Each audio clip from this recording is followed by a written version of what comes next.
अस्सलाम वालेकुम। डॉक्टर सुमेरा आज़म आपकी खिदमत में दोबारा से हाजिर है। आज का मेरा टॉपिक है कार्डियोवास्कुलर एनाटमी एंड फिजियोलॉजी। तो चलिए करते हैं।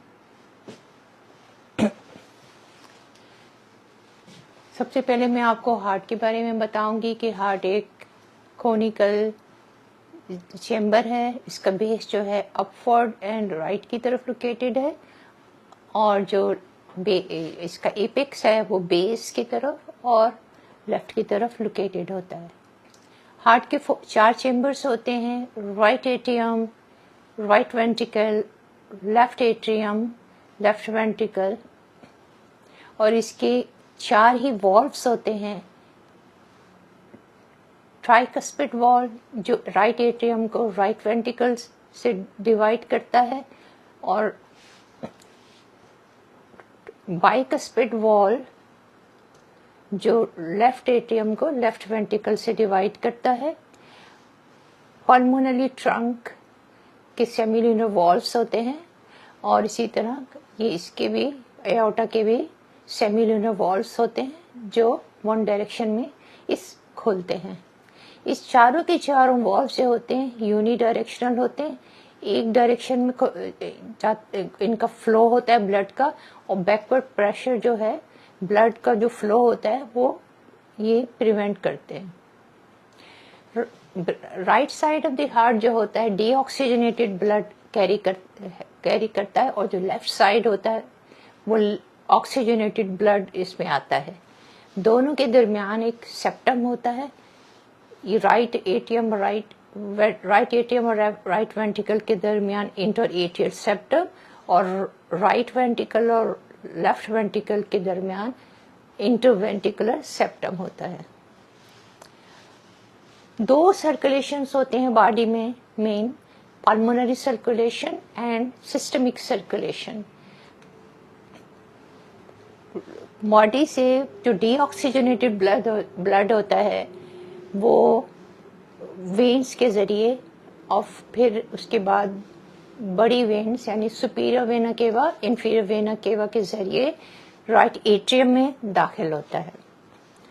और जो मायोकार्डियम यानी हार्ट के मसल का जो डीऑक्सीजनेटेड ब्लड होता है वो कोरोनरी साइनस के जरिए आता है। यहाँ से ये ब्लड जो होता है राइट एट्रियम से राइट वेंट्रिकल में आता है। जब वेंट्रिकल हमारा डायलेट करता है और हमारा राइट एट्रियम जब कॉन्ट्रैक्ट करता है तो ये मजीद इसकी फिलिंग को मुकम्मल करता है। यहाँ से ये ब्लड ये देखिए आपका पल्मोनरी ट्रंक की तरफ जा रहा है। पल्मोनरी ट्रंक जो है वो right and left pulmonary arteries में डिवाइड होती है जो लंग्स के में जाती हैं, और वहां पे ये ब्लड जो है ऑक्सीजनेट होता है। वहां पे ये जो आपकी आर्टरीज होती हैं स्मॉलर आर्टरीज में, स्मॉलर आर्टियोल्स में, फाइनली जो है ये छोटी कैपिलरीज के अंदर डिवाइड होती हैं, और वहां पे आपका गैसेस एक्सचेंज होता है ऑक्सीजन एंड कार्बन डाइऑक्साइड का।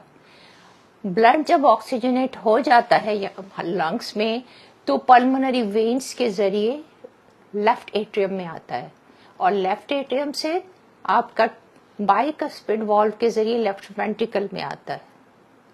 लेफ्ट वेंट्रिकल में जब कंट्रैक्शन, दोनों एट्रियम में जब कंट्रैक्शन होती है लेफ्ट वेंट्रिकल में, तो ऑक्सीजनेटेड ब्लड जो है आपका एओर्टा के जरिए बॉडी में ऑक्सीजनेटेड ब्लड पहुंच जाता है।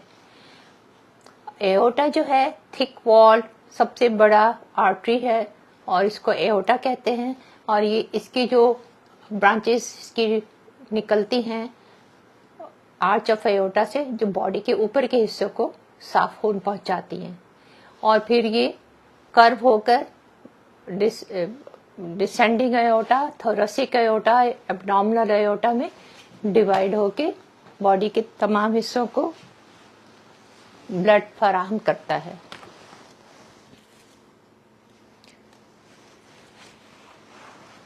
इस तरीके से ये आपके बॉडी के अंदर ये पूरा सिस्टम बना हुआ है कि ये हर जगह ये आपके ऑक्सीजनेटेड ब्लड जो है वो जाता है और उसके बाद वो कैपिलरीज, आर्टरी से आर्ट्रियोल्स, आर्ट्रियोल से कैपिलरीज, कैपिलरी से वेन्यूल्स, वेन्यूल से फिर बिगर वेन्स और उसके बाद superior and inferior vena cava में पहुंचता है और हार्ट में जाता है और हार्ट से फिर वो लंग में, जैसे मैंने बताया, पल्मोनरी सर्कुलेशन के पहुंचता है और पल्मोनरी सर्कुलेशन के जरिए ये आपको ब्लड को ऑक्सीजनेट करता है। जो ब्लड आपका लेफ्ट वेंट्रिकल से बॉडी की तरफ आता है और वापस बॉडी की तरफ जाता है, वो जो है वो सिस्टमिक सर्कुलेशन है।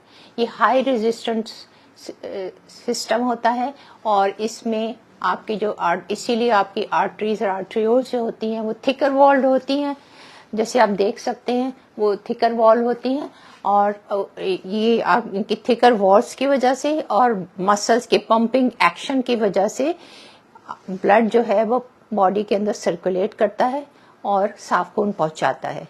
जबकि वेन्स जो होती हैं वो थिनर वॉल्व्स होती हैं और लेकिन उनके अंदर वॉल्व्स होते हैं और वो ऊपर की तरफ ब्लड को धकेलते हैं, क्योंकि ब्लड जो वेन्स में है वो ग्रेविटी के अगेंस्ट ट्रेवल करता है।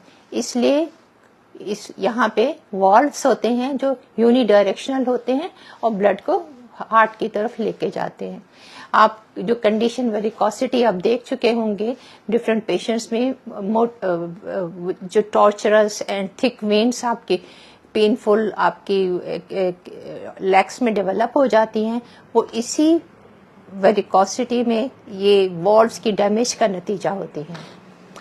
कैपिलरी वॉल्व्स, कैपिलरी जो होती है सिर्फ सिंगल लेयर वॉल्व होती है और ये आपकी गैसेस एक्सचेंज और न्यूट्रिएंट एक्सचेंज में फायदा होता है कि एक थिन वॉल्व होने की वजह से ये अमल आसानी से हो सकता है।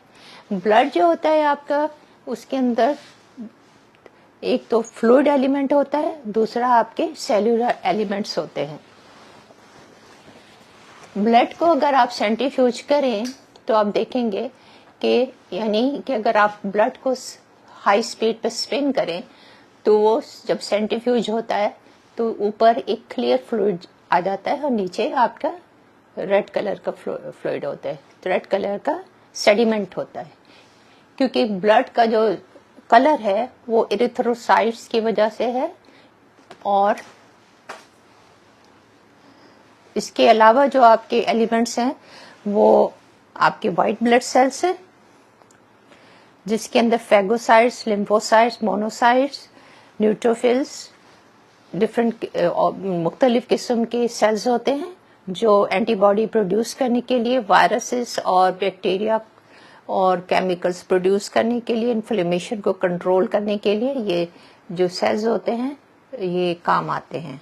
इनका काम फेगोसाइटोसिस यानी कि बैक्टीरिया को इंजेस्ट करना, डिस्ट्रॉय करना, और लिम्फोसाइट्स जो ब्लड के होते हैं, व्हाइट ब्लड सेल्स के, उनका काम होता है एंटीबॉडी प्रोड्यूस करना और जो फॉरेन टॉक्सिन्स और बैक्टीरिया और एंटी वायरसेस होते हैं उनको डिस्ट्रॉय करना। प्लेटलेट्स तीसरे किस्म के सेल होते हैं। ये छोटे छोटे सेल होते हैं, इन पे स्पाइक्स होते हैं और ये आपकी क्लॉटिंग मैकेनिज्म में काम आते हैं। जहाँ भी आपकी बॉडी में इंजरी होती है वहाँ पहुँच के ये क्लम्प करते हैं और ब्लीडिंग को जो है कंट्रोल करते हैं। एक और सिस्टम बॉडी के अंदर है, वो ये आपका कंडक्शन सिस्टम, जो हमारे जिससे ये स्पेशलाइज्ड किस्म के सेल होते हैं और इनके जो ऑटोमेटिसिटी होती है इनके अंदर, नहीं कि खुद ब खुद यानी कि हार्ट बीट को पैदा करने की, ऐसे सबसे इम्पोर्टेंट जो और पहला जो होता है ऐसे नोड होता है जो राइट एट्रियम के अंदर लोकेटेड होता है और ये हार्ट की बीट को पैदा करता है और उसका पेस डिसाइड करता है। उससे यहाँ से जो आपकी कंडक्शन होता है वो आपका सारा फैल के लेफ्ट एट्रियम पे भी आता है और आपका वेंटिकल्स की तरफ भी जाता है।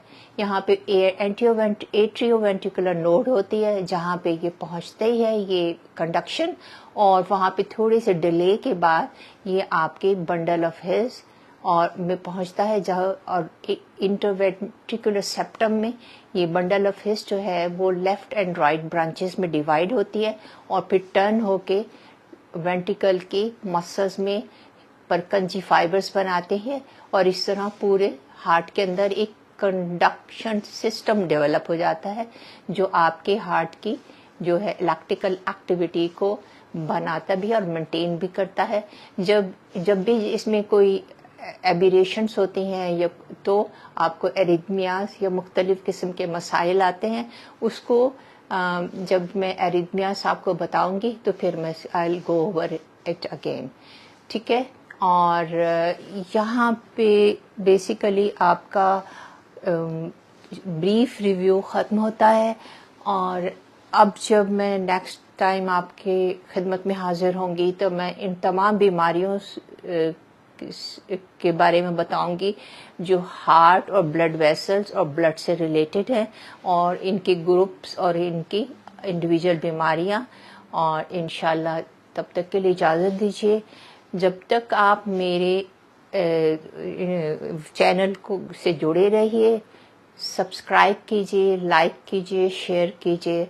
आपका फीडबैक मेरे लिए एक रहनुमाई फराहम करेगा और इनकरेजमेंट देगा। बहुत शुक्रिया। इसके साथ ही मैं आपसे इजाज़त देती हूँ। अल्लाह हाफ़िज़।